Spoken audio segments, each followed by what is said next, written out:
Hey Sam, what's up? Hey, how are you? What's going on? Not much. I'm super excited to be talking to you. I actually have a special guest here who's an old friend of yours. I wanted to say hi, but I don't see you anymore, so I don't know if I lost you. Who? Come on down, I'm here. dear friend Teresa Bateman. Hey, how are you? Says, how are you? I'm okay.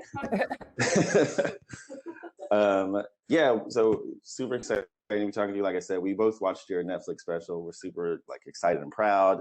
And now, I get a email like, hey, do you want to talk about this Netflix or sorry, this HBO show? So I was like, hell yeah. Sweet. Um, so I was kind of curious, like, just because I'm always interested in like, the rocket ship process. What sort of happened between Netflix and HBO? How'd you get here? Um, Well, I made a special, and then Prentice was developing a late night show with HBO. He has an Mhm. overall over there, and so he said he wanted to do a late night show. So it was like his next thing, and he wanted a black woman to be the host of it. And my manager knows his agent, and so my manager was like, "Hey, you should definitely do this with Sam." And my manager sent him the special, and he watched it and he liked it. And so we had a meeting over Zoom because the world was shut down. Mhm. And it was cool and it was chill. And I thought I wasn't gonna like it at all. And I was like, oh, this isn't gonna work out, but I'll go take this meeting. And it was the exact opposite of what I thought it was gonna be. And he was really open to who I was as a person, but also my ideas. And we kept talking and maybe talked for like 2 weeks, like 3 times a week. And we talked for a couple of hours. And then he told Nino over at HBO that I was the person he wanted to do the show with. And they knew me from comedy and stand up and, just being on the scene and thought I was a strong stand up and was interested and bam bam. Wow, I love that. You're talking about Prentice Penny, right? Hmm. Wow. I interviewed Prentice once on a red carpet. I was like, this is the most well-dressed person I've ever met. Um, I was very curious about sort of like the way that this is structured. So like, the sort of scripted parts kind of are based off of seemingly this conversation, between you and a bunch of comics. Was that sort of what you all went into the show trying to do? Was that sort of the intention, or was that just something that happened naturally after the fact? um, you're talking about the party part of it. Yeah, exactly. Like all the bits kind of based on the party, like the Black Constitution bit and whatnot. Yeah, no, I mean we as like writers in the room, we've built the show out, and so we know that where it's going. Hmm. And we fully like flesh out what it's gonna be, and we pick all the topics. Hmm. And then I just invite friends over and let them go crazy. Like we don't necessarily tell them what it is Yeah. because I want the most honest reaction to the things that we're talking about that you could Hmm. possibly get. I don't want any like preparedness in it. So I guess like a little bit of both, it's like a little bit happenstance and a little bit calculated. Yeah. I was watching. I was like, I'd be so mad if I was the friend who didn't get the invite. You know, That's it's been like it seemed like such a good time. good. Um, I hope that comes through that people were having fun because they were. yeah. And then so you addressed early on like a lot of the criticism that you've been getting from like the LGBT community, which I thought was really cool. That you were like, "Yo, this is how I feel about it." I was kind of curious, like in later episodes, are you going to keep talking about that, like, or like maybe bring trans guests on and whatnot? No, not really. I mean, I bring my friends on. I have LGBTQ friends and they're in the show, they're in the party and like they're definitely around the show because that's a true part of my life. Yeah. But I don't see a need. It fit the topic that we were discussing. Hmm. And every week the topic changes. So Yeah. I also I did you read the Rolling Stone article that came out today? I don't know how much no. you read your own stuff. Okay. But yeah, this really cool Rolling Stone article dropped about you today. It was really cool, and one of the parts of it, they said like, Sam J, part of this, group of new Black creators alongside Z-Way and Michael Che, and I thought that was interesting. I was like, do you see yourself as like part of a movement or not? No. Hell no. Yeah, Um, that's kind of what I took from it. I thought it was kind of interesting that I mean, I get it's like, it. hey, You know what I'm saying? I Yeah, get it. exactly. I I just thought understand it was a it, kind of but interesting thing to do rhetorically. I was like, huh. And then I love what you said during the conversation with the two Black conservatives, where you're talking about like, um, bootstrap rhetoric versus the fact that Black people just need resources.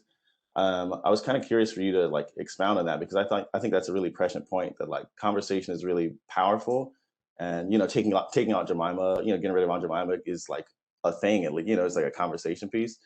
But how likely do you think Americans are to actually make that sort of change in our lifetime, to actually start giving Black folks money? um, I don't know. I don't have a clear answer for that. I hope I see it in my lifetime. I think it's possible. I think, I've seen a lot of shit in these last, I don't know, 10 years that it doesn't make me think absolutely could not happen. But then Hmm. I've seen a lot of shit in these last 10 years that makes me think absolutely could not happen. So, I don't know. Yeah. Yeah, neither do I. That's what I'm just gonna ask everybody I run into if they know, because I do not.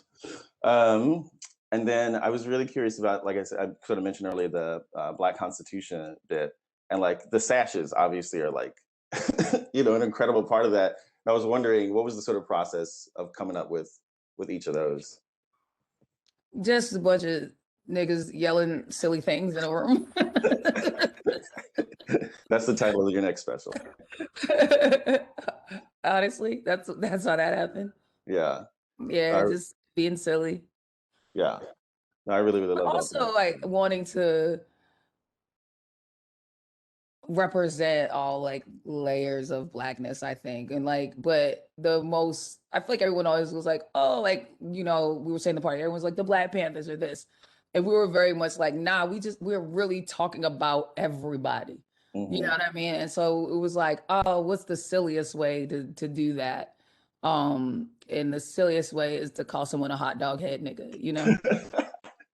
um, I remember. I'm trying to remember. I had some nicknames when I was a kid, because you grow up around Black folks. It's always like something about like a head, like big watermelon head, whatever. I got called like the Grinch a bunch, and then, oh yeah, I like can see that. yeah, you can see it. It's a little Grinch like, but then like a football head, like your big football head ass. So anyway, that was special to me. Oh, you Uh, win. I missed you in LA. We've never met, but I know you were here briefly, and I was watching the show. You getting like the person on the street interviews, reacting to stuff. I was like, wouldn't it be dope if there was like a West Coast edition, just because of like LA's reputation is like you know Mhm. maybe a little vapid or whatever. Is that in the plans possibly? You gonna come back to us or what? No, no, I Ah, don't, I don't know. Maybe yeah, it's not an impossibility. yeah. And then the way that I'm, seeing your career, I'm like, Sam's going to be starring in movies in no time, if you're not already like shooting. You never know what's going on in people's lives. But I was sort of curious, if you could remake one big movie, like if you were hoping to get pitched on remaking one like classic, comedian-led movie, what would it be? Nothing. I don't like messing up good stuff. Mhm. So nothing. Fantastic. Um, yeah, so I guess my question is like sort of about the future. Like, where do you see yourself going beyond this beyond this HBO show? Like, what's next? Um, well, me, Jack Knight, Langston Kerman, and Chris Red, I've sold our series to Peacock, Bust Down, Mhm. and we'll be making that over the summer, and it'll come out in the fall. Maybe a pause season two if I'm lucky. Hopefully another special. And then some like sleep, hopefully some sleep. Yeah. Yeah, I was very curious about that. Like, how do you find any downtime with all this stuff going on? I don't, but it's cool. Yeah, Yeah.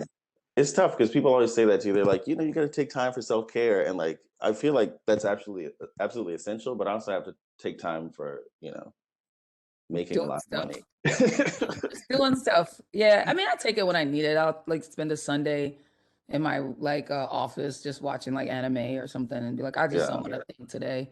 So, you snatch little moments here and there. Yeah. Are you the type of person who, like, if you're not working, you start to feel anxious, or? After a little while, I'm like a 3-4 day vacation person, and then I'm like, all right, this is enough vacation. Yeah.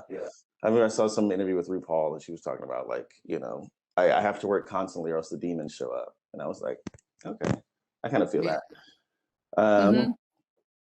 well, that's all the questions I had for you. Okay. Yeah. Wait, So, this place looks really dope where you are. I'm very jealous. oh, my apartment. Thank you. Damn, that's your place. All right. Well, I'm gonna say bye. I want to give Teresa a chance to say goodbye. Hey.